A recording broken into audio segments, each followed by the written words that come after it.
सुदेश के सबसे बड़े लोकतांत्रिक बहस के शो देश की बहस में मैं दीपक चौरसिया अपने तमाम दर्शकों का, अपने तमाम मेहमानों का, पब्लिक के मंच में जुड़ने वाले अपने साथियों का वंदन करता हूं, अभिनंदन करता हूं, नमस्कार करता हूं। आप जानते हैं देश की बहस इकलौता बहस का कार्यक्रम है जो दर्शकों की राय के आधार पर ही चलता है। दर्शक ही तय करते हैं कि किस मुद्दे पर वो बहस देखना चाहते हैं और हमारे कार्यक्रम में सीधे अपने घरों से पब्लिक के मंच के जरिए जुड़ के बहस की दशा और दिशा को आगे बढ़ाते हैं, उसे धार और रफ्तार देते हैं। आज पब्लिक के मंच में हमारे साथ 4 दर्शक जुड़ेंगे। सृष्टि राणा गाजियाबाद से जुड़ेंगी, बबीता शर्मा जयपुर से जुड़ेंगे, अभिजीत कुमार दिल्ली से जुड़ेंगे और नितिन जायसवाल गोरखपुर से जुड़ेंगे। लेकिन सबसे पहले देख लेते हैं आज आपने किस मुद्दे को बहस के लिए चुना है। जी हाँ, बेहद जरूरी था इस मुद्दे को चुनना। कोरोना के आंकड़े क्या चिंता का नया कारण बन रहे हैं? क्या अमेरिका के अंदर तीसरी लहर आ गई? अमेरिका के साउथ के कुछ राज्यों के हालात ऐसे हैं कि वहां पर ऑक्सीजन की कमी हो गई है, अस्पताल में बेड कम पड़ रहे हैं, 1 लाख से अधिक केस रोजाना अमेरिका के अंदर आ रहे हैं। क्या इसे तीसरी लहर माना जाए? क्या इसे भारत में दस्तक माना जाए कि तीसरी लहर के प्रति अब हमें सतर्क और सावधान हो जाना चाहिए? क्या त्योहारों के चलते हमारे बीच में, स्वाभाविक है जब त्योहार होते हैं मिलना जुलना होता है, लोग एक दूसरे से मिलते जुलते हैं, ऐसे में असावधानी और बढ़ेगी। क्या हम कोरोना प्रोटोकॉल का ठीक से पालन कर रहे हैं या जीवन की आपाधापी में कोरोना के इस डर को भूल गए हैं? हम आज ये बहस क्यों कर रहे हैं, ये पैकेज आप देखिए, वस्तुस्थिति समझिए और देखिए कि दुनिया में किस तरह से तीसरी लहर की आशंका जताई जा रही है। वो कितनी सही है? क्या इसे तीसरी लहर माने? ये सवाल हम एक्सपर्ट से पूछेंगे।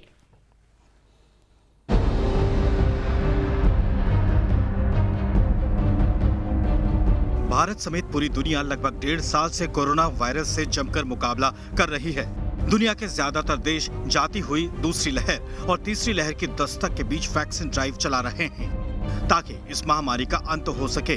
लेकिन अमेरिका में एक बार फिर कोरोना ने कोहराम मचा दिया है। यहाँ रोजाना औसतन 1 लाख से ज्यादा संक्रमित केस मिल रहे हैं, जबकि 1000 से ज्यादा लोग कोरोना की वजह से काल के गाल में समा रहे हैं। हालत यह है कि पिछले 2 महीनों में करीब 500% कोरोना मरीजों में बढ़ोतरी हुई है। United kingdom, Europe, middle east, south Africa, Bangladesh, Botswana, China, Mauritius, New Zealand और जिम्बाब्वे से आने वाले अंतर्राष्ट्रीय ट्रैवलर्स को भारत में आने के बाद हवाई अड्डे पर उन्हें फिर से RT-PCR टेस्ट कराने होंगे। दूसरी ओर देश के कुल नए कोरोना मामलों में 71% केरल से आ रहे हैं। पिछले 24 घंटों में केरल में 32,803 लोग कोरोना की चपेट में आए हैं। स्वास्थ्य मंत्रालय के अनुसार गुरुवार को बीते 24 घंटे में कोरोना के 47,092 नए मामले आए, जबकि 509 लोगों की मौत हो गई। पिछले 8 दिन में 8 बार 40,000 के पार आंकड़ा रहा है, जबकि 9 दिन में करीब 70,000 एक्टिव केस बढ़े हैं। त्योहारों की तैयारी में अपनी तैयारी, अपने आप को बचाने की तैयारी जरूर रहे और उसमें मास्क पहना, सोशल डिस्टेंसिंग करना, बाहर नहीं फालतू में आना, भीड़ नहीं करना, ये बहुत जरूरी है। इसके साथ साथ वैक्सीनेशन को अपनाना। हालांकि देश में दुनिया का सबसे बड़ा वैक्सीन ड्राइव चल रहा है। 1 सितंबर तक 66 करोड़ लोगों को कोरोना वैक्सीन की खुराक मिल चुकी है। रोजाना वैक्सीन लगने के नए कीर्तिमान बन रहे हैं। देश की बहस में चर्चा है कि अमेरिका में लगभग 8 महीने बाद कोरोना फिर चुनौती बन रहा है। कोरोना का नया वेरिएंट C.1.2 भी दुनिया में एंट्री ले चुका है। भारत में दुनिया का सबसे बड़ा, सबसे तेज वैक्सीन अभियान चल रहा है। सवाल है, क्या 2 लहरों के बाद कोरोना की तीसरी लहर दस्तक दे रही है? तो देश की बहस में हमारा आज का सवाल है, क्या कोरोना के बढ़ते मामले तीसरी लहर की आशंका पैदा कर रहे हैं? आप शो के दौरान यस और नो में अपनी राय दे सकते हैं। आप हमारी वेबसाइट पर जा सकते हैं, आप हमारे मोबाइल ऐप को डाउनलोड कर सकते हैं, आप हमारे ट्विटर हैंडल पर जा सकते हैं, आप हमारे फेसबुक पेज पर जा सकते हैं। कार्यक्रम के बारे में अगर आपकी कोई राय है, सुझाव है, आप शो में शामिल होना चाहते हैं तो हमें 9711002266 पर व्हाट्सएप करें। सीधे अपने बड़े पैन को इंट्रोड्यूस करता हूँ। मेरे साथ भारतीय जनता पार्टी की राष्ट्रीय प्रवक्ता संजू वर्मा जी जुड़ गई हैं, मेरे साथ कांग्रेस के राष्ट्रीय प्रवक्ता आलोक शर्मा जी जुड़ गए हैं, मेरे साथ थोड़ी ही देर में मेरे साथ जुड़ गए हैं डॉक्टर धीरज कौल जो कि सीनियर फिजिशियन हैं, न्यूयॉर्क से जुड़े हुए हैं, इसलिए क्योंकि अमेरिका में क्या तीसरी लहर आ गई है, ये सीधा सवाल उनसे होगा। धीरज कौल साहब, क्या अमेरिका में जो टेक्सास में देखने को मिल रहा है या बाकी इलाकों में देखने को मिल रहा है, ऑक्सीजन की कमी हो गई है, लोग कह रहे हैं कि भारत जैसे हालात वहां पर हो गए हैं, आप मुझे बताइए क्या ये तीसरी लहर है अमेरिका में कोरोना की? उठा रहे हैं, धन्यवाद। आपको पता है कोरोना वायरस काफ़ी इवॉल्व हो चुका है। हमारे पास यहाँ अमेरिका के जो करंट चैलेंजेस हैं वो मैं आपसे शेयर करता हूँ 1 मिनट में। सबसे बड़ा चैलेंज हमारे पास अभी भी 90 मिलियन लोग हैं जो वैक्सीन को बिल्कुल रिफ्यूज कर रहे हैं because of their political alignment और देयर ओन अपने खुद के पर्सनल इश्यूज के वजह से, जो एक बहुत बड़ा खतरा है उस आबादी को जो कि अभी तक नहीं वैक्सीनेटेड हुई है। दूसरा इश्यूज हमारा ये है, अगर आप एज वाइज देखिए तो 18 से 12 साल के जो बच्चे हैं उनके अंदर 38% आबादी फुली वैक्सीनेटेड है। अभी उनके अंदर भी हमें वैक्सीनेशन अभियान चलाना है। और 12 साल से कम की जो अप्रूव्ड वैक्सीनेशन अभी तक कोई नहीं है, लेकिन मॉडर्ना, J&J और फाइजर उसकी तरफ बढ़ रहे हैं, तो वो एक और आबादी है। तीसरा इशू हमारे साथ ये आ रहा है कि जो डेल्टा वेरिएंट है वो तकरीबन इवन फाइजर के अंदर जो हम इनिशियली एफिकेसी देख रहे थे 95%, अब वो घटकर 84% हो चुकी है। इसका मतलब है 16% ऐसी भी आबादी के लोग हैं जिनको दोबारा इन्फेक्शन होगा। लकीली जिन भी लोगों को दोबारा इन्फेक्शन होगा वो आईसीयू नहीं पहुंचेंगे लेकिन हॉस्पिटलाइज हो सकते हैं। और कहीं ना कहीं एक बड़ी आबादी ऐसी है जो इन्फेक्टेड होकर दूसरे को दे सकती है। तो तकरीबन 16% लोग तो बीमार होकर हॉस्पिटल पहुंचने का रिस्क है अगर वो फुली वैक्सीनेटेड है तो भी। लेकिन एक बड़ी आबादी ऐसी है जिनके अंदर वायरस घुस सकता है, मल्टीप्लाई हो सकता है, उनके अंदर सिम्टम्स नहीं आएंगे, ये सिम्टोमेटिक होंगे और दूसरे को लगेंगे। इसीलिए एज ऑफ नाउ, और सबसे तीसरी बड़ी चैलेंज जो आया है, जो फाइजर मॉडर्ना की जो स्टडीज आ रही हैं वो दिखा रही हैं कि फुली वैक्सीनेटेड होने के 6 महीने के बाद इम्यूनिटी घटना शुरू होती है। खास तौर पे उन लोगों के लिए कंसर्न है जिनकी वीक इम्यूनिटी है, जैसे कैंसर के पेशेंट, डायबिटीज के, डायलिसिस के पेशेंट, लिवर फेलियर के पेशेंट। तो उनके लिए हम बूस्टर शॉट अप्रूव कर चुके हैं, CDC भी अप्रूव किया है फाइजर का और मॉडर्ना का भी अप्रूव होने की उम्मीद है। तो अब बूस्टर शॉट पे काम हो रहा है जो तीसरा शॉट होगा, और मुझे पूरी उम्मीद है कि एस्ट्राजेनेका भी उस दिशा में काम कर रहा है। शायद भारत भी ऐसे लोगों को आइडेंटिफाई करेगा जिनको बूस्टर की जरूरत पड़ेगी। लेकिन अब जो नई वैक्सीन आएगी जिसको हम सेकेंड जनरेशन वैक्सीन बोलते हैं, वो रेयर वेरिएंट्स को भी कवर करेगी। तो चैलेंजेस बहुत सारे हैं, पब्लिक प्राइवेट पार्टनरशिप मिलके यहाँ काम कर रही है, लेकिन अभी भी we are not out of the woods. बहुत बड़ा चैलेंज है और ये मैराथन है, ये छोटी स्प्रिंट है ही नहीं। तो हम सबको अभी भी मिलकर, और कहीं ना कहीं हमसे, मैं ये पर्सनली मानता हूं एक गलती हुई थी कि हमने मास्क बहुत तेजी से यहाँ उतार दिए, उस वजह से भी संक्रमण और बढ़ा।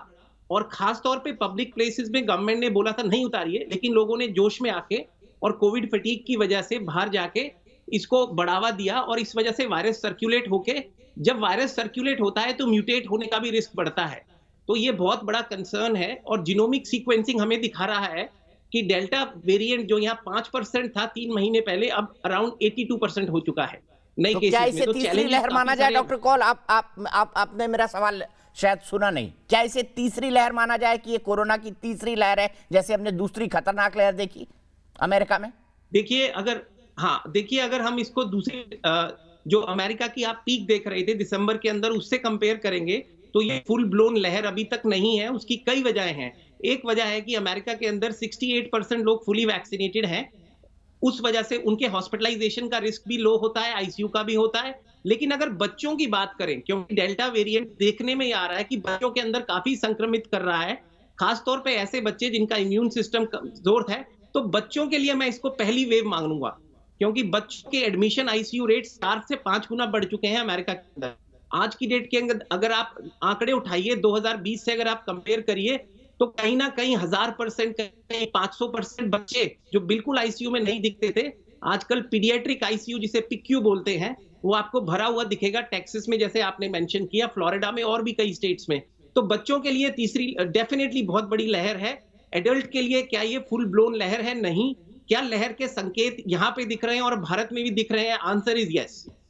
ठीक है, मैं सीधे डॉक्टर सुनीला गर्ग जी के पास चलता हूं, जो एडवाइजर है Indian council of medical research की, WHO और MMMC की मेंबर रह चुकी हैं, कोविड टास्क फोर्स से भी जुड़ी हुई हैं। डॉक्टर गर्ग, क्या अमेरिका में जो कुछ हो रहा है उसको भारत में तीसरी लहर का संकेत माना जाए? जिस तरह का हाहाकार हमने दूसरी लहर में देखा था, क्या इसे तीसरी लहर का संकेत माना जाए अमेरिका से जो 1 लाख केसेस रोजाना सामने आ रहे हैं उसको देखकर? देखिए, अभी मैं ऐसे नहीं कहूंगी कि इसको भारत का संकेत माना जाना चाहिए, बल्कि मैं कहूंगी कि अगर हम इंडिया की हालत देखें तो हम एंडेमिसिटी की तरफ, यानी कि लो डिजीज लोड की तरफ हम प्रोसीड कर रहे हैं। क्योंकि कल भी हम लगभग इस हफ्ते में देख रहे हैं हमारे 34,000 से लेके 42,000 तक के केसेस आए हैं, और उसमें से एक स्टेट ऐसा है, राज्य ऐसा है, जैसे केरल राज्य की अगर हम बात करें तो वहां पे लगभग 71% के करीब केसेस आए। और हम पिछले दिनों में देखें कि केरला में ही खाली जो बेसिकली ज्यादातर केसेस आ रहे हैं। अगर हम उसके साथ में अगर कर्नाटका, आंध्र प्रदेश वगैरह साउथ के राज्य को अगर मिला दें तो लगभग 80% केस वहीं से आ रहे हैं। परंतु बाकी स्टेट्स में अगर हम देखें तो हमारी टेस्ट पॉजिटिविटी बहुत ही कम है। परंतु इसको भी हमें नजरअंदाज नहीं करना पड़ेगा कि अभी भी हमारी 66 करोड़ लोगों को टीका लगा है, परंतु सीरो सर्वे 4 के आधार पे हम ये कह सकते हैं कि हमारे 67.9% लोगों में सीरो पॉजिटिविटी थी, क्योंकि नेचुरल इन्फेक्शन जरूर डेफिनेटली मच बेटर होता है। और परंतु आज भी हमारे लिए जो पॉजिटिविटी जिन राज्यों में थोड़ी ज्यादा है, उनको मैं कहूंगी कि नॉर्थ ईस्ट के भी कुछ राज्य ऐसे हैं जो कि मणिपुर, मेघालय, मिजोरम और सिक्किम, इनमें भी पॉजिटिविटी थोड़ी ज्यादा है। परंतु नंबर ऑफ केसेस अगर हम देखें तो हमारे लगभग सेम ही है। अगर पिछले सप्ताह से हम कंपेयर करें तो केवल केरल एक ऐसा राज्य है जहां पे पिछले ओणम से लेके इस ओणम तक भी नंबर ऑफ केसेस ज्यादा है। कारण ये है कि आई थिंक कहीं ना कहीं एडमिनिस्ट्रेशन को ये परसीव करना पड़ेगा कि ये सीरियस इशू है, नंबर 1। नंबर 2, ये भी देखना पड़ेगा कि बेसिकली जो केसेस होम आइसोलेशन में है उनका ठीक तरह से देखभाल नहीं हो पा रही, क्योंकि वहीं से ज्यादा इन्फेक्शन जो है बाकी फैमिली मेंबर्स में फैल रहा है। तीसरी चीज ये है कि हमें एक और दूसरी डोज के बीच में गैप बहुत कम करना पड़ेगा। केरल में लगभग 12 हफ्ते से लेके हमें 8 हफ्ते तक आना पड़ेगा, क्योंकि पहली और दूसरी डोज के बीच में काफी अंतर है। क्योंकि अगर हम केरल की पहली और दूसरी डोज देखें, हम लगभग 2 करोड़ से ऊपर वैक्सीनेशन वहां पे लगा चुके हैं, परंतु लगभग 1.5 करोड़ के ऊपर वैक्सीन जो है वो फर्स्ट डोज की है, और 70 लाख के करीब जो वैक्सीनेशन है वो सेकेंड डोज की है। तो कहीं ना कहीं अगर गैप को हम देखें तो अगर हम 8 हफ्ते के करीब अगर हम गैप लेके आए तो प्रोबेबली जो हमारा डेल्टा वेरिएंट का जो इन्फेक्शन है उसको हम कम कर पाएंगे। और आखिरी में मैं ये कहना चाहूंगी कि कांटेक्ट ट्रेसिंग बहुत इंपॉर्टेंट चीज है। वहां पे केरल में हमको इसको बढ़ाना पड़ेगा, यानी कि एक केस के अगेंस्ट में हमें एक केस को ट्रेस नहीं करना, बल्कि 15-16 केसेस को हमें ट्रेस करना है। और रही कोविड अप्रोप्रिएट बिहेवियर की, उसको हमें स्ट्रिक्टली पालन करना है, क्योंकि अभी भी हमें मान के चलना है कि वायरस हमारे राज्यों में से गया नहीं है। कईयों में कम है, कईयों में ज्यादा है, परंतु फिर भी जैसे कि केरल में ज्यादा है। कोविड अप्रोप्रिएट बिहेवियर का बहुत महत्वपूर्ण रोल है, वैक्सीनेशन का बहुत महत्वपूर्ण रोल है। जेंडर इश्यूज को अगर हम देखें तो अभी भी महिलाओं और पुरुषों में 3 करोड़ से ज्यादा का अंतर है, तो इसको भी हमें एड्रेस करना पड़ेगा। ठीक है, मैं सीधे आलोक शर्मा जी के पास चलता हूं। आलोक शर्मा जी, वैक्सीनेशन की रफ्तार 1 करोड़ प्रतिदिन पहुंच गई है, अब आप संतुष्ट हैं वैक्सीनेशन की रफ्तार से, और सरकार के प्रयासों पर क्या कहेंगे अभी तक? देखिए, डॉक्टर कौल ने बहुत स्पष्ट तौर पर कुछ चीजें क्लियर की हैं कि जिन लोगों को वैक्सीन लगे काफी समय हो गया है उनको बूस्टर डोज की फिर आवश्यकता है। मुझे पहली डोज जो है वो मार्च के एंड में लगी थी, और दूसरी डोज जो है उसको समय बढ़ते बढ़ते बाद में लगी। तो मुझे लग रहा है कि 6 महीने हो गए, और उसके बाद दूसरी डोज के बाद भी आज फिर वापस ऐसी सिचुएशन आती चली जा रही है। जिस देश की 130 करोड़ पॉपुलेशन हो, और पिछले 9-9.5 महीने में अगर हम टोटल पॉपुलेशन देखें जो इसमें डबल डोज जिसको लगी है तो 12 से 13% है। तो 12 से 13% के ऊपर अगर पीठ थपथपाएंगे तो तीसरी वेव को कहीं ना कहीं सरकार स्वयं पूरी तरह से न्योता देगी। आज जिस तरह से वैक्सीनेशन का है, अच्छी बात है, 1 करोड़ वैक्सीनेशन है, हम चाहते हैं और भी वैक्सीनेशन की जो गति है वो बढ़े, लेकिन हाई कोर्ट और सुप्रीम कोर्ट ने जिस तरह से वैक्सीनेशन प्लान माना और सब चीजें थी, मुझे नहीं लगता कि सरकार ने आज तक देश की जनता के सामने कोई वैक्सीनेशन प्लान दिया है। आपने वैक्सीनेशन पर सवाल पूछा, इसलिए मैंने उस पर उत्तर दिया। जहां तक बात है फर्स्ट वेव आई, सेकंड वेव आई, थर्ड वेव आई, एक ग्राफ है दीपक जी। मुझे लगता है ग्राफ अगर देखे, कोई दर्शक देखेंगे, फर्स्ट वेव में 0 से अगर 21वें दिन देखें तो उसका जो ग्राफ स्टीपनेस जो है वो कम थी। सेकंड वेव की जो स्टीपनेस है वो थोड़ी सी बढ़ी थी, और थर्ड वेव की अगर हम इसको थर्ड वेव माने, जबकि थर्ड वेव का है कि नहीं ये तो डॉक्टर्स और जो आईसीएमआर का पैनल बैठा है वो बताएगा। लेकिन अगर 23,000 से 46, 42, 44,000 पिछले 5-6 दिन में अगर बढ़े हैं, तो ये सबसे ज्यादा स्पीड है। अगर पिछले वेव की अगर बात करें, एक हफ्ते के अंदर इतना ग्रोथ जो था शायद फर्स्ट और सेकंड वेव में नहीं था। तीसरी चीज यहाँ पर आती है कि इसको हम जैसे अभी कहा कि जीनोम सीक्वेंसिंग अभी तक कहीं पर मुझे नजर नहीं आ रहा है कि कहां पर हो रहा है। सीरो सर्विस जो जिस तरह से होने चाहिए थे आईसीएमआर, डिस्ट्रिक्ट एडमिनिस्ट्रेशन और सेंट्रल गवर्नमेंट के साथ मिलकर, उस तरह से नहीं हो रहे हैं। इनको नाम सीरो सर्वे दिया जा रहा है, लेकिन ये नॉर्मली एंटीबॉडी टेस्ट हैं कि एंटीबॉडीज डेवलप हुए हैं कि नहीं हुए हैं, जिसको गवर्नमेंट ऑफिशियली हेल्थ मिनिस्ट्री नहीं मान रही है। आईसीएमआर की मैडम ने कहा अभी कि 69% के करीब एंटीबॉडीज हैं, तो इसका मतलब तो 80 करोड़ लोगों को कोरोना हुआ था, लेकिन सरकार तो इस आंकड़े को नहीं मानती है। तो मुझे लगता है कि जो आंकड़े आ रहे हैं उसमें भी अभी बहुत कुछ सोचने की आवश्यकता है। मैं सीधे संजू और कि जैसे जिस तरह से पहले ऑक्सीजन की कमी हुई, वैक्सीन की कमी हुई, वैक्सीन कम थी इसीलिए गैप बढ़ाया गया 84 दिन का, और तमाम जो है पेडियाट्रिक वार्ड की बात आई कि पेडियाट्रिक वार्ड अभी हमें नहीं दिख रहा है कहीं पर सरकार की तरफ से कोई किसी तरह का रास्ता बन रहा है। हाँ, इतना जरूर है कोरोना के आलोक जी कंक्लूड प्लीज, और संजू वर्मा जवाब देंगे। संजू जी बताइए, ये कह रहे हैं कि अभी भी क्लैरिटी नहीं है, वैक्सीनेशन पर नहीं है, पीडियाट्रिक वार्ड पर नहीं है, दवाइयों पर नहीं है। जस्ट नेशनल लेवल पर सर्वेलेंस नहीं है कि म्यूटेंट वेरिएंट्स कहां से चल रहा है, कहां पर जा रहा है। सेंट्रल गवर्नमेंट आलोक जी बहुत वक्त मिलेगा अभी हमको बात करने का। संजू दीपक जी, मैंने इनको टोका नहीं। अभी मैं चाहती हूं कि जब मैं बोलूं तो ये बीच में टीका टिप्पणी ना करें। बात तो मैं जो दोनों डॉक्टर बैठे हैं यहाँ पर पैनल पर, मैं उनको धन्यवाद बोलना चाहती हूँ, क्योंकि मेडिकल फ्रेटर्निटी के कोऑपरेशन के बिना जो हमने एक माइलस्टोन अचीव किया है, हमने लगभग 66 करोड़ से ज्यादा लोगों को 66 करोड़ से ज्यादा वैक्सीनेशन डोजेस एडमिनिस्टर हुई हैं, जिसका मतलब ये है कि भारत की 54% जो एडल्ट पॉपुलेशन है, 54% उनको एटलीस्ट पहला डोज लग चुका है। 54% of the adult population has at least received one dose, जो अपने में एक बहुत बड़ी उपलब्धि है। दूसरी बात, मैं आलोक शर्मा जी का आंकड़ा सही करना चाहती हूं।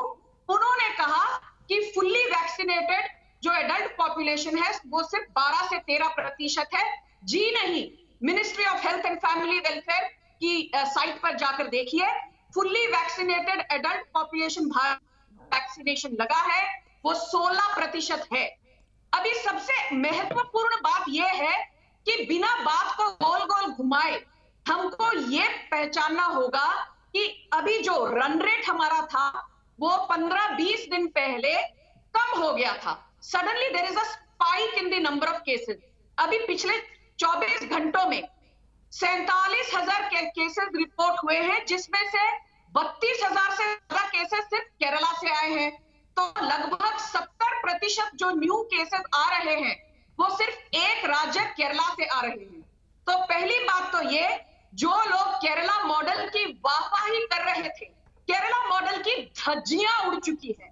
और मुझे दुख होता है, राजनीति तो एक तरफ कि वहां के जो मुख्यमंत्री हैं पिनरई विजयन, उन्होंने पूरी दुनिया को इसके लिए दोषी ठहरा दिया, बट अपने खुद की जो नाकामयाबी है, प्रशासनिक जो एडमिनिस्ट्रेटिव फेलियर है, उसके बारे में उनके मुंह से चूं तक नहीं निकला।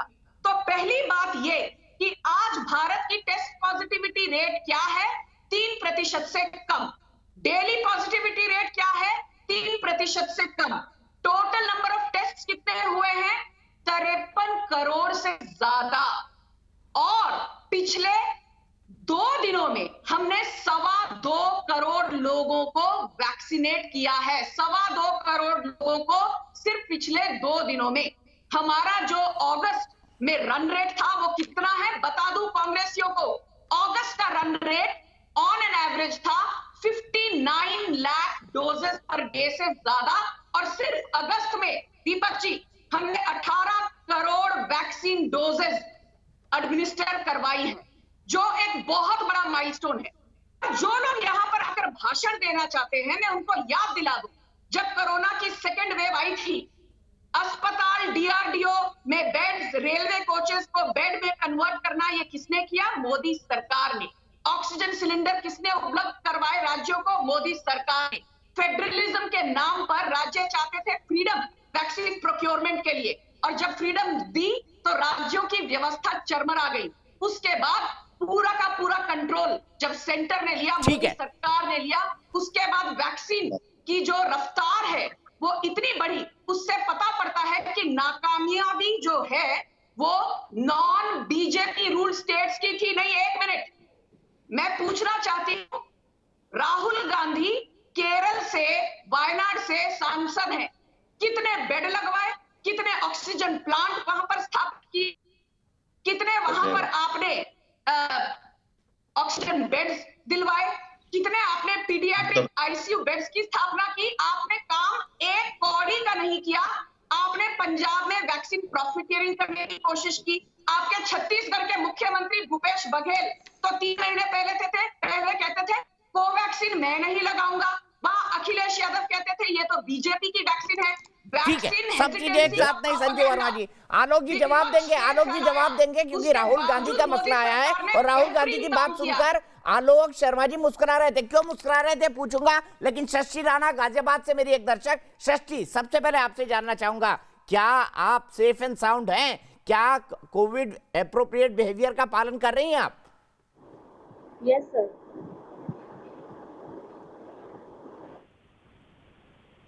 जी बोलिए, क्या लगता है आपको तीसरी लहर पर? सर मुझे लगता है कि तीसरी लहर धीरे धीरे बढ़ रही है। आपको लगता है धीरे धीरे बढ़ रही है? आलोक शर्मा जी देखिए, धीरे धीरे बढ़ रही है। अब बताइए, संजू वर्मा जी ने पूछ लिया है कि राहुल गांधी ने वायनाड और केरल के लिए क्या क्या किया, क्योंकि 71% का पॉजिटिविटी रेट वहीं से आ रहा है। देखिए दीपक जी, मुझे लगता है कि पहली जब वेव थी तो नमस्ते ट्रंप था, दूसरी वेव थी तो जहां जहां तक भाइयों बहनों मित्रों में देख रहा हूं लोग ही लोग हैं, और तीसरी वेव है तो बीजेपी की जन आशीर्वाद ये चल रही है। लेकिन मैं उस विषय पर जाना नहीं चाहता था। आज मैडम ने भेजा तो मुझे जाना पड़ा। राहुल गांधी से इतना डर लगता है, वायनाड तक पहुंच गए और वो इलाहाबाद की मुनि की बेटी और जो जिस नेता के नेतृत्व के तहत आप लोग 40 से ज्यादा चुनाव हारे हो, उस नेता से किसको डर लगेगा? और दूसरी बात, पंजाब की जनसंख्या है 3 करोड़ और 16,000 से ज्यादा लोगों की मौत हो चुकी है। गुजरात की जनसंख्या है 6.5 ना ना संजू वर्मा जी बोलने दीजिए, आपके बीच में एक शब्द नहीं बोला उन्होंने। आपको पॉलिटिकल डिबेट करानी है दीजिए ना, आप दोनों 9 बजे हट जाएंगे, राहुल भार्गव जी के पास भी जाना है, प्लीज बीच में मत बोलिए। आलोक जी, ट्विटर पर मोदी सरकार की मुझे लगता है के अलावा राहुल गांधी ने कौन सा प्रोडक्टिव काम किया है? एक मैं चुप रहूंगा भाई दीपक जी। राहुल गांधी की एक उपलब्धि दीपक जी मैं चुप रहता हूँ। अच्छा आप बोलने देंगे तभी बताएंगे ना वो, संजू वर्मा जी आप बोलने देंगी तभी बताएंगे। देने के अलावा कांग्रेस के प्रवक्ताओं को कुछ पता नहीं है। ठीक है, अब सुन लेते हैं ना, उनको क्या पता है, सुन लेते हैं आलोक भाई को क्या पता है। आलोक भाई बोलिए। देखिए मुझे लगता है कि ना तो राहुल गांधी की सरकार है और ना ही पीएम केयर्स फंड का राहुल गांधी ने पैसा हड़पा है, ना ही इंटरनेशनल डोनेशंस को राहुल गांधी या कांग्रेस ने अपने दामन में छुपा के रखा है। अब देखिए आपको हिम्मत नहीं है सुनने की, प्रॉब्लम ये है आप लोगों के साथ। मैं फिर चुप हो जाऊंगा दीपक। अगर इनको राहुल गांधी से डिबेट करनी है तो फिर उत्तर सुनने के लिए तैयार रहना पड़ेगा, नहीं तो मैं चुप रहूंगा। फंड से हमने 50,000 वेंटिलेटर्स राज्यों को दिए हैं। मैं आपको चुनौती देती हूँ। दीपक जी मैं चुप हो जाता हूँ, बिल्कुल इनको। अच्छा संजू वर्मा जी बोलने दीजिए ना आलोक जी को प्लीज। संजू जी अगर उनको 1 मिनट तो दीजिए ना, आपने 3-4 मिनट बोला लगातार, मैंने आपको टोका तक नहीं। राजनीति से बाहर ना उन्होंने आपको टोका। तथ्यों पर बात कीजिए, तथ्यों पर बात कीजिए, बेबुनियाद इल्जाम लगाइए मत। दीपक जी तथ्यों से शुरू करते हैं। ये सरकार से कोई आंकड़ा मांग लो, इनके पास कोई तथ्य नहीं है, कोई आंकड़ा नहीं है। कितने लोग मरे इनको नहीं पता है, कितने ऑक्सीजन से मरे इनको नहीं पता है, वैक्सीन कब लगेगी इनको नहीं पता है। तथ्यों की बात करते हैं फिर ये की बात कर राजस्थान की सरकार तो वैक्सीन को कूड़ेदान में फेंक रही है। ऐसे आप लोगों को कोरोना पे डिबेट करानी है, उड़ जाना चाहिए मुझे। हिंदू मुसलमान कराइए, बढ़िया रहेगा। संजू जी कोरोना जैसा विषय है, सेंसिटिव टॉपिक है, प्लीज इतनी चिल्ला चिल्ली नहीं। मैं रिक्वेस्ट करता हूँ हाथ जोड़ के, संजू वर्मा जी तबलीग प्लीज की जमात पे लगातार मत कराइए, उनको बहुत अच्छा इंटरवीन रहेगा। करिए। तालिबान पे कराइए, अफगानिस्तान पे कराइए, बहुत अच्छा रहेगा। टीआरपी भी मिलेगी और बीजेपी को भी सूट करेगा, वोट भी मिलेगी। ये यदि बेबुनियाद इल्जाम लगाएंगे मैं इनको दीपक टोकूंगी। जी, अगर आप पैनलिस्ट को नहीं चुप कर सकते हैं तो मुझे लगता है कि उनका ऑडियो बंद करना चाहिए आपको। यहाँ पर आना और बेबुनियाद मैं चुप हो जाता हूँ बिल्कुल भाई। सर मैं ऑडियो बंद करने पे यकीन नहीं कर सकता, लेकिन मैं उनको लगातार हाथ जोड़ के रिक्वेस्ट कर रहा हूँ कि संजू वर्मा जी इतना इंटरवीन भी मत करिए, हम कोरोना जैसे सेंसिटिव हेल्थ इशू पर बात कर रहे हैं, प्लीज। आलोक जी देखिए, इसके साथ साथ कोरोना के साथ साथ आज देश शर्मसार है। जिस तरह से ऑक्सीजन के बगैर लार्जेस्ट वर्ल्ड का प्रोड्यूसर ऑक्सीजन थे हम, और उसके बाद वैक्सीन के लार्जेस्ट प्रोड्यूसर थे हम, वैक्सीन में पिछड़े, हम ऑक्सीजन के बिना, हमारे जो बड़े थे, बुजुर्ग थे, जवान थे, सब लोग चले गए। आज तो कम से कम हमें शांति से बात करनी चाहिए। मेडिकल और हेल्थ के साथ साथ एजुकेशन का भट्टा बैठ गया देश के अंदर, उसके ऊपर चिंता होनी चाहिए। दीपक जी, 12 से 15 करोड़ बच्चे हैं जो 12वीं तक हैं, उसके अंदर 25 से 30% ड्रॉप आउट आ जाएगा। जो बच्चा 50-60% का था, गवर्नमेंट स्कूल में पढ़ रहा था, उसका ऑनलाइन क्लासेस नहीं लग पाई है। वो आप वापस स्कूल जाएगा कि नहीं जाएगा, वो माँ बाप के साथ काम में लग गया है, वो बहुत बड़ा एक बर्डन है। इकोनॉमी का भट्टा बैठा हुआ है, अनएम्प्लॉयमेंट रेट का भट्टा बैठा हुआ है, टैक्स पे टैक्स बढ़ता चला जा रहा है, महंगाई लगातार बढ़ रही है। अगर तीसरी वेव आ जाती है तो अर्थव्यवस्था का क्या होगा, इसके ऊपर सरकार को गंभीर चिंतन करना होगा। केवल राहुल गांधी के ऊपर 4 कटाक्ष करके यहां से डिबेट से चले जाएं, उससे सॉल्यूशन नहीं निकलेगा। जीनोम सीक्वेंसिंग का कोई हमें वो नहीं दिख रहा है। आप देखिए किस तरह से कोई इंटर स्टेट कमेटी बने कि कहां से कहां पर जा रहा है, म्यूटेंट कैसे वेरिएट कर रहा है, हमारे पास कोई इस तरह का आंकड़ा नहीं है। सरकार से पूछो तो आंकड़ा नहीं है। पैडियाट्रिक वार्ड की अभी डॉक्टर कॉल ने कहा, देश के अंदर कितने पैडियाट्रिक वार्ड बने हैं? दिल्ली देश की राजधानी है, एक पैडियाट्रिक वार्ड नहीं बना है, चाहे किसी की सरकार हो। आज हम केरल की कहें कि साहब केरल ने ऐसा कर दिया, वैसा कर दिया, पहले हम इसे कोरोना का धर्म में भी बांट दिया था कि तबलीग की जमात ने ही पूरी तरह से फैला दिया है कोरोना। आज हम राज्यों में बांट देते हैं इसको कि साहब केरल बहुत खराब है, ठीक है, इसलिए हम तो बहुत ठीक है। अच्छे हैं। यहीं से संजू वर्मा जी का जवाब, फिर राहुल भार्गव। माफी के साथ राहुल जी, मैं थोड़ा लेट आ रहा हूँ आपके पास, आप थोड़ा लेट भी जुड़े हुए। संजू वर्मा जी, बांट रहे हैं आप इसको, पहले धर्म में बांटा, आप राज्यों में बांट रहे हैं कि इस राज्य से तो इतने केस आ रहे हैं और इससे इतने कम। दीपक जी, यूपी का पहली बात इलाहाबाद तो भूल ये गए, अंतिम संस्कार नहीं हो पाया लोगों का। फिर भी कहा कि साहब मोदी मोदी मोदी मोदी मोदी, अरे यार गजब है बिल्कुल यार, कुछ तो शर्म करो। दीपक जी, मैं प्लीज कम इन। हाँ प्लीज प्लीज। दीपक जी, पहली बात तो ये कि हेल्थ एक स्टेट सब्जेक्ट है, डिजास्टर मैनेजमेंट स्टेट सब्जेक्ट है, ट्रांसपोर्टेशन स्टेट सब्जेक्ट है। उसके बावजूद चाहे वैक्सीन उपलब्ध करवाने की बात हो, प्रोक्योरमेंट करवाने की बात हो, वेंटिलेटर्स उपलब्ध करवाने की बात हो, ऑक्सीजन बेड्स दिलवाने की बात हो, ऑक्सीजन सिलेंडर इंपोर्ट करने की बात हो, काम किसने किया कोविड महामारी के दौरान? काम किया नरेंद्र मोदी की सरकार ने। विपक्ष ने क्या किया? विपक्ष के राहुल गांधी जैसे नेता, इन्होंने ट्विटर पर बैठकर सिर्फ मोदी सरकार पर लांछन लगाई है। सैकड़ों लोग, हजारों लोग कैसे मर गए एक शहर के अंदर? नहीं, आप केवल राहुल गांधी, अरे राहुल गांधी विपक्ष में है। आपने भी टोका, वो भी टोक रहे हैं। ये तो अब दोनों पार्टियों ने तय कर लिया ना, जो जिसको रोकेगा वो उसको टोकेगा। ये तय है दोनों पार्टियों के बीच में। मैं बोल रहा हूँ आलोक शर्मा जी को, आपसे भी हाथ जोड़ के बीच में नहीं बोलिए। आलोक शर्मा जी बीच में मत बोलिए, संजय जी कंक्लूड करिए। सरकार भाई झूठ बोलने की आदत इनको पड़ गई है। क्या मुझे अकेला स्क्रीन टाइम मिलेगा? दीपक जी प्लीज। संजू वर्मा जी, प्रोग्राम की प्रोड्यूसर भी मत बन जाइए ना, प्रोड्यूसर को डिसाइड करने दीजिए। ओके ओके, मल्टीपल रोल मत दीजिए, स्पोक्स पर्सन भी बनना है, प्रोड्यूसर भी बनना है, एंकर भी बनना है। आप ही मेरी एडिटर इन चीफ बन जाइए, मैं स्वागत करूंगा उसका। अरे कम ऑन दीपक जी, ठीक है, okay, I take my words back on that one. नहीं बोलिए बोलिए। दीपक जी, पहली बात तो ये राजनीतिकरण भारतीय जनता पार्टी ने नहीं किया, पर मुझे ताज्जुब तब होता है जब यहाँ पर आकर जो लोग जीनोम सीक्वेंसिंग के बारे में भाषण देते हैं वो ये मानने को तैयार नहीं कि जहां केरल का पॉजिटिविटी रेट लगभग 20% है, वहां पर उत्तर प्रदेश का 0.006% है। जहां केरल में 1 लाख से ज्यादा एक्टिव केसेस है, वहां उत्तर प्रदेश में सिर्फ 265 एक्टिव केसेस है। मैं उत्तर प्रदेश का उदाहरण दे रही हूँ क्योंकि 3 महीने पहले जिस डिबेट में जाओ वहां पर उत्तर प्रदेश की चर्चा होती थी। और आज उत्तर प्रदेश में 7 करोड़ से ज्यादा डोजेस एडमिनिस्टर हो चुकी है, तो वाहवाही देने का भी वक्त आ गया है।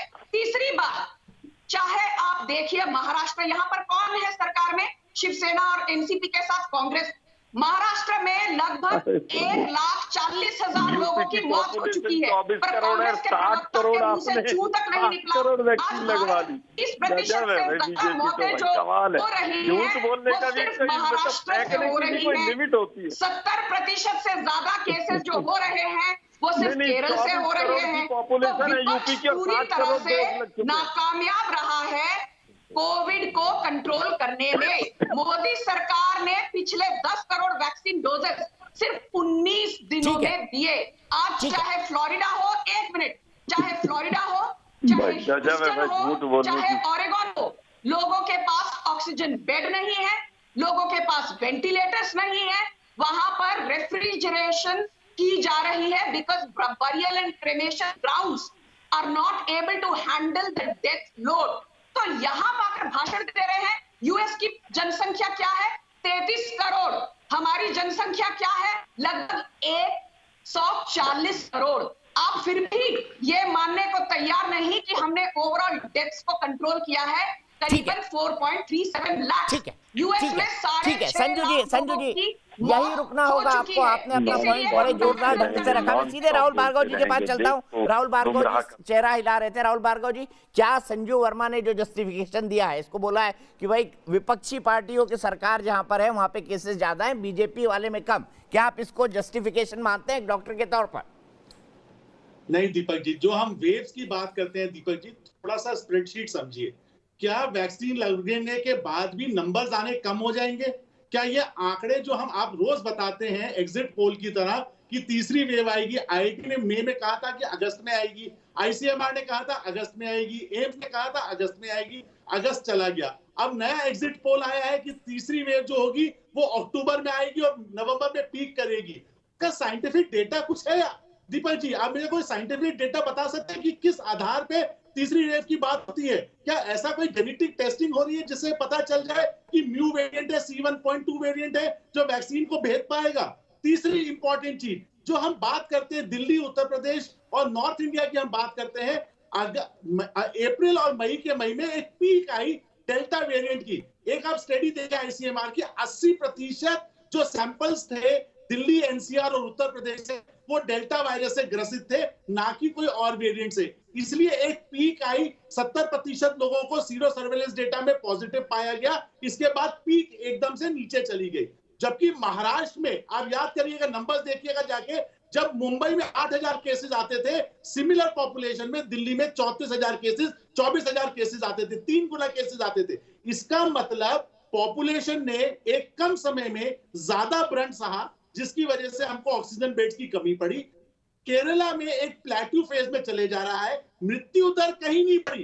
दीपक जी, आगे आप मान के चलिए, आगे आने वाले दिनों में ये नंबर का आंकड़ा बंद करके हमें ये बताना चाहिए कि कितने लोग हॉस्पिटलाइज हुए। लास्ट दिल्ली में 20 दिन में कोई मृत्यु नहीं हुई, सिर्फ 34 केस आए। गुरुग्राम में कोई मृत्यु नहीं हुई। ये क्यों नहीं हुई? क्योंकि हम ऑलरेडी डेल्टा वेरिएंट से ग्रसित हो चुके हैं। डॉक्टर कौन से पूछे, अमेरिका में क्यों लोग ग्रसित हो रहे हैं? डेल्टा वेरिएंट से ग्रसित हो रहे हैं। यूके में कौन से वेरिएंट से हो रहे हैं? डेल्टा वेरिएंट से हो रहे हैं। तो तीसरी वेव की जब हम बात करते हैं दिल्ली एनसीआर में, आप मुझे बताइए कौन सा साइंटिफिक तथ्य है जो ये बोलता है कि तीसरी वेव आएगी? अरे आंकड़े आएंगे, नंबर आएंगे, पर आपको हॉस्पिटलाइजेशन और आपकी मृत्यु दर ऑल टाइम लो रहेगी, ये समझना आवश्यक है। हम बार बार इसी बात में लड़े जाते, third wave, third wave, third wave.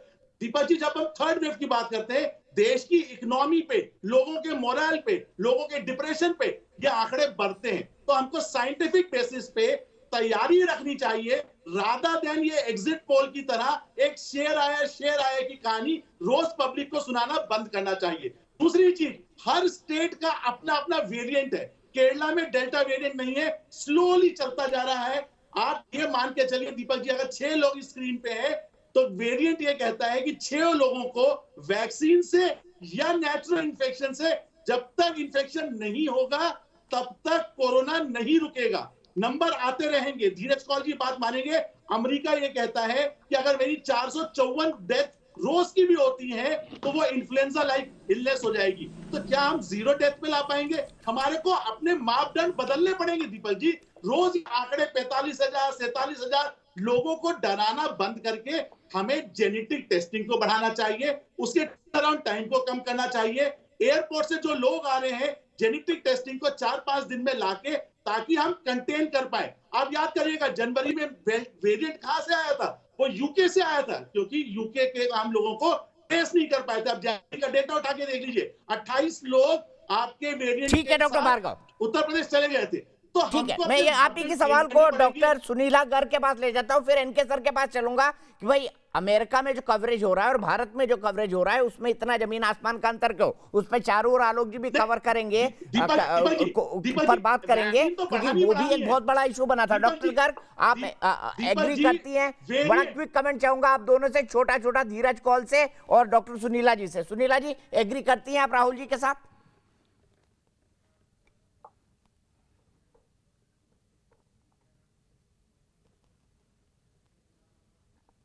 Doctor धीरज कौल आप बोलिए, शायद डॉक्टर सुनीला जी की तक मेरी आवाज नहीं पहुंच रही है। डॉक्टर धीरज कौल, एग्री करते हैं राहुल जी से आप? देखिए डॉक्टर भार्गव संक्षेप में थोड़ा, बहुत ही इंटेलेक्चुअल डॉक्टर हैं का पिछले हम 16 महीनों से डिफरेंट डिबेट्स पे एक साथ आ रहे हैं। मैं कुछ हद तक इनसे एग्री करता हूं, लेकिन सत्य कहीं बीच में है। अगर आप अमेरिका का डाटा देखिए तो 14 जुलाई को हमारे पास न्यू केसेस 37,000 थे।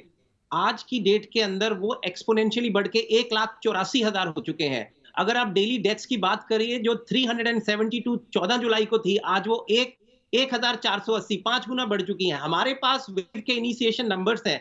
देखिए डॉक्टर भार्गव जो बता रहे हैं वो इंपॉर्टेंट पॉइंट है। मैं कब से ये बात कर रहा हूं, पिछले 1 साल से, कि जो रियल नंबर्स मैटर करते हैं वो इन्फेक्शन के साथ साथ एक दूसरा आंकड़ा है, hospitalisation rate, ICU rate, discharge rate and mortality rate. ये एब्सोल्यूट नंबर्स कोई भी देश पब्लिश नहीं करता। That's a problem, transparency of data. इनको लेकर हमें हॉटस्पॉट्स मेजर करना है। अगर आप डेल्टा से 6 महीने के अंदर बीमार हुए हैं, आपको रीइंफेक्शन होने का बहुत कम रिस्क है। लेकिन अगर आप पिछले साल बीमार हुए तो आपको डेल्टा लग सकता है। बहुत स्टडीज हैं। वैक्सीन एस्केप, अगर आप वैक्सीन की एफिकेसी स्पेसिफिकली बताता हूं, अभी बहुत बड़ी ब्रिटिश से स्टडी आई है जो दिखा रही है 85% फाइजर की एफिकेसी 2 हफ्ते फुली वैक्सीनेशन होने के बाद गिर के 75% हो चुकी है। मैं इन्फेक्शन की बात कर रहा हूं, डिजीज की नहीं, और डिजीज की और भी कम। तो vaccine escape is a real phenomena. हमें बूस्टर्स और जीनोमिक सीक्वेंस को बढ़ाते हुए नए शॉट्स की तरफ बढ़ना पड़ेगा।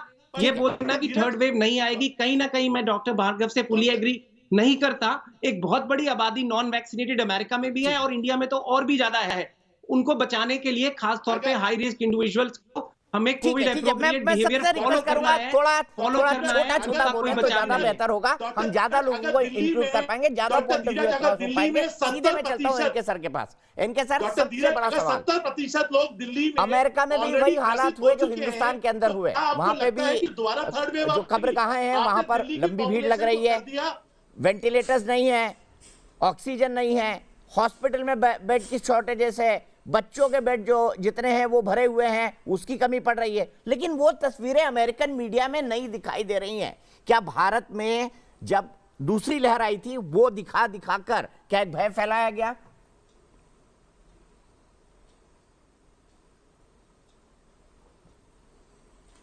देखिए, एक चीज है कि अमेरिका में स्टेट रेस्पॉन्सेस बहुत स्ट्रांग होते हैं। वहां के स्टेट इंस्टीट्यूशन, स्टेट एपरेटस जो है, उनका रेस्पॉन्स ऑटोमेटिक होता है। उसमें बहुत कुछ मेहनत करते हैं, क्योंकि हेल्थ सेक्टर में उनका खर्च भी काफी है, हमारे यहाँ हेल्थ सेक्टर में। तो ऐसे में अगर मीडिया दिखाता है तो हम उसको बहुत गलत नहीं कहेंगे कि मीडिया ने सरकार के खिलाफ कोई कैंपेन छेड़ा है। ये सरकार को जगाने का एक तरीका है। उसी तरह जैसे कि मान लीजिए थर्ड वेव के बारे में एक ऑब्जर्वेशन है। सच बात तो ये है कि किसी को नहीं मालूम है कि वेरिएंट और म्यूटेशन का नेचर क्या होगा। डेल्टा के बाद सिग्मा आएगा, अल्फा, बीटा, गामा, डेल्टा, ये सारे आ चुके हैं। अब नए म्यूटेशंस आएंगे, डबल म्यूटेशंस होंगे। लिहाजा ये अभी असेसमेंट नहीं है। लेकिन मान लीजिए कि सरकार कह रही है कि भाई कॉशियस रहिए, थर्ड वेव आएगा, तो इसमें गलत कहां है? इसको सतर्कता ही तो है ना। एक ऐसे समाज में जिसमें आदतन लोग लिबरल हो जाते हैं और मास्क वास्क लगाना छोड़ देते हैं, घूमना फिरना शुरू कर देते हैं, इसमें अगर एक कॉशनरी टोन है। देखिए, आपको याद होगा इसी सरकार की लानत पलानत हमने की थी, आपने की थी, सबने की थी, जब सेकेंड वेव आया और सरकार कुछ हद तक ऑफ गार्ड मिली, खास करके वैक्सीनेशन को लेके, तो हम सबने बुराई की थी। तो आज अगर सरकार और तमाम जो ICMR है या तमाम इदारे जो हैं, अगर वो कह रहे हैं कि भाई 1 महीने बाद 2 महीने बाद आ सकता है, तो मुझे लगता है इसमें कोई ऐतराज करने की चीज है। हमें सतर्क रहना चाहिए। वजह क्या है, अगर C1.2 आ रहा है, मान लीजिए कि एक साउथ अफ्रीकन उसमें आया है सीक्वेंसिंग में C1.2 और वो 7 कंट्रीज में फैल गया है, तो अगर हम सतर्क रहते हैं, क्योंकि तब ये देखना पड़ेगा कि क्या ये हमारा वैक्सीन को न्यूट्रलाइज कर ले रहा है, वैक्सीन हमारी इनफेक्टिव हो जा रही है, और अगर है तो रेस्पॉन्स इसका कैसा है, इससे रेस्पॉन्स न्यूट्रलाइज हो जाता है। तो मुझे लगता है कि ये दीपक ये शेयर आया की कहानी कब तक चलेगी? तो लीजिए, बताइए, साइंटिफिक डेटा दिखाइए ना। डॉक्टर है, कम से कम पॉलिटिशियन नहीं है। अरे साइंटिफिक डेटा दिखा दीजिए। पॉलिटिशियन नहीं है, कम से कम बीच में बोलना बंद करिए। आप डॉक्टर है, साइंस थोड़ी चलती है, कोई साइंस थोड़ी जज्बातों में चलती है, होता। साइंस दिखाइए ना। बिल्कुल सही कह रहे हैं भाई, कोई डाटा नहीं होता। जिन्होंने टेस्टिंग दिखा दीजिए। आप जिसमें बोलते हैं कि तीसरी वेरिएंट आएगा, तीसरी वेव आएगी, लोगों में डिप्रेशन का रेट 30% क्या है? आप देखिए तो सही। आपको बोलने का टाइम मिलेगा। अरे भाई, आप कोई नेता है क्या कि आप जो बीच में बोल रहे हैं? आप चुप रहिए, बोल लेने दिए, उसके बाद बोल लीजिए। हम तो डेटा मांग रहे हैं, साइंटिफिक डेटा। पढ़े लिखे लगते हैं। तो दीपक, इसमें सीधी सी बात है कि कोई डाटा नहीं होता, लेकिन प्रोजेक्शंस होते हैं, मैथमेटिकल प्रोजेक्शंस होते हैं। बिल्कुल कोई डाटा नहीं होता यार, इसके लिए कोई डाटा नहीं होता, लेकिन स्टेट को कॉशन रहना पड़ता है, वरना हर बार ये कहा जाएगा कि देखो सरकार ने बताया नहीं। इसमें कौन सी गलती है? डाटा दीजिए। आपको कुछ सरकार मालूम है वायरोलॉजी का? डॉक्टर्स वायरोलॉजी नहीं जानते, अल्फाबेट भी नहीं जानते। आपको कुछ सर पे तो पता नहीं है, इसलिए डाटा मांग रहे हैं। किस बात का डाटा है? म्यूटेशन का डाटा होता है क्या? म्यूटेशन कैसे है, कैसे डाटा मिलेगा? आप बताइए। आपने जिंदगी में कभी देखा डाटा? म्यूटेशन का डाटा? अच्छा, मैं दोनों के आर्गुमेंट में नहीं जाता हूँ। रुक जाइए। मैं इसको बैटल ग्राउंड नहीं बनाना चाहता, क्योंकि मैं कोरोना जैसे सेंसिटिव मामले पर डिबेट कर रहा हूँ। बबीता शर्मा जयपुर से मेरी एक दर्शक जुड़ गई हैं। बबीता जी, क्या कहेंगी तीसरी लहर के बारे में? आप सावधानी बरत रही हैं? बिल्कुल सावधानी बरत रहे, और सावधानी बरतनी भी चाहिए। कि ये कह रहे हैं कि अभी सर बोल रहे थे कि कब तक आएगा, एक डाटा दीजिए। ऐसे थोड़ी ना होता, बीमारी है, कब आएगी कब नहीं आएगी क्या पता। सावधानी इसमें बरतनी जरूरी है, सावधानी बरतनी चाहिए। और कोविड के नियमों का पालन करते रहेंगे तो बीमारी नहीं फैलेगी। यही है, अच्छा है, सब प्रिकॉशन ले। तो इसका मतलब ये थोड़ी ना है कि पहले कह रहे थे अगस्त में आएगी, फिर कह रहे हैं अब अक्टूबर में आएगी, व्हाटएवर जब भी आएगी। लेकिन कोविड के नियमों का पालन करते हुए, सावधानी बरतते हुए हमें एक अच्छे नागरिक होने का परिचय देना चाहिए हर एक को। यही बहुत शुक्रिया बबीता जी, बहुत समझदारी की बात आपने की। मैं सीधे यहाँ से चलता हूँ आलोक शर्मा जी के पास, और फिर चारू प्रज्ञा से चाहूंगा कि वो ध्यान से उनकी बात सुने और काउंटर करें। आलोक शर्मा जी, दूसरी लहर में जिस तरह की तस्वीरें दिखाई गई, शमशानों की छत पर कि देखिए लाइन लगी हुई है यहाँ पर, और फिर गंगा जी की लाशें, और सोशल मीडिया पर ज्यादातर, और कई पॉलिटिकल पार्टीज इसके पीछे थी, आप भी जानते हैं। कांग्रेस पार्टी ने भी कई इस तरह के इमेजेस ट्वीट किए और बताए भी। मैं आपसे जानना चाहता हूं, अमेरिका में भी यही हालत है, लेकिन देखिए वहां पर इस तरह की हाहाकार नहीं मची है। क्या वहां पर पॉलिटिकल पार्टीज की बेटर अंडरस्टैंडिंग है? देखिए, मुझे लगता है कि अमेरिका क्या कर रहा है उस बात से मुझे बहुत संपर्क। अगर पाकिस्तान में 500 रुपए किलो टमाटर बिक रहा है तो मुझे कोई मतलब नहीं है उस बात से। अफगानिस्तान में अगर तालिबान आ रहा है तो मुझे उससे कोरोना में कोई लेना देना नहीं है। सुशांत सिंह राजपूत शायद बहुत से मीडिया चैनल्स ने चलाया होगा, शायद सेकंड वेव से पहले 2 महीने तो हम रिया चक्रवर्ती के पुड़िया ही ढूंढते रह गए थे। ये सच्चाई है। एनके सिंह साहब की बात से मैं सहमत हूँ कि अगर हिंदुस्तान का मीडिया कहीं पर दिखाता है कि कमी है, तो मीडिया चौथा स्तंभ है, मीडिया का काम है, और मीडिया को दिखाना चाहिए। किसी की भी सरकार हो, चाहे कांग्रेस हो, बीजेपी हो, चाहे कोई भी सरकार हो। लेकिन दुर्भाग्य ये है कि देश के प्रधानमंत्री जब पिछले साल मार्च में, इसी साल मार्च में कह रहे थे कि बिना वैक्सीन, सीएम की कॉन्फ्रेंस में कह रहा हूं मैं, उन्होंने ऑन रिकॉर्ड कहा कि हमने बिना वैक्सीन कोरोना पर फतेह पा ली। ये मार्च का स्टेटमेंट है। फरवरी बीजेपी की राष्ट्रीय कार्यकारिणी, उसमें प्रस्ताव पास हुआ कि कोरोना को हमने जीत लिया है। आज अगर डॉक्टर साहब कह रहे हैं, मैं एनके सिंह साहब की बात से मैक्सिमम टाइम सहमत रहता हूं, बहुत वरिष्ठ पत्रकार हैं, लेकिन मैं उनकी आज की एक बात से, छोटी सी बात से सहमत नहीं हूं कि हेल्थ मिनिस्टर को अगर बदलना पड़ा आपको तो कहां पर दिक्कत रही? साइंटिफिक डाटा होना चाहिए।